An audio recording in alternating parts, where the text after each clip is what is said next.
আসসালামু আলাইকুম। লার্না বাংলাদেশের পক্ষ থেকে সবাইকে শুভেচ্ছা। আজকে কিছু দারুণ ডেনিম প্যান্টের কালেকশন নিয়ে হাজির হয়েছি। এগুলো হচ্ছে কটনের ভিতরেও পাবেন, আবার নিট ডেনিমের ভিতরেও পাবেন। বেশ কয়েকটি ডিজাইনের কয়েকটি ওয়াশের ভিতরে পাবেন। এটা হচ্ছে আপনার নিট ডেনিম। দেখেন, খুবই কোয়ালিটিফুল। এটাও নিট ডেনিমের। এটা হচ্ছে কটনের ভিতরে ব্ল্যাক, সুন্দর একটি ওয়াশ।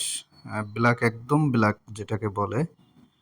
এটা হচ্ছে আপনার কটনের ভিতরে 3টা ওয়াশ হবে। এটা সাইজ হবে 28 থেকে 36। আর এটা শুধুমাত্র পাইকারির জন্য আপনারা নিতে পারবেন। আমাদের এখানে কোনো প্রকার খুচরা দেওয়া হয় না, শুধুমাত্র পাইকারি। সারা বাংলাদেশে আমরা কুরিয়ারের মাধ্যমে ডেলিভারি দিয়ে থাকি। আপনারা চাইলে কুরিয়ারেও নিতে পারেন, অথবা আমাদের অফিসে এসে ভিজিট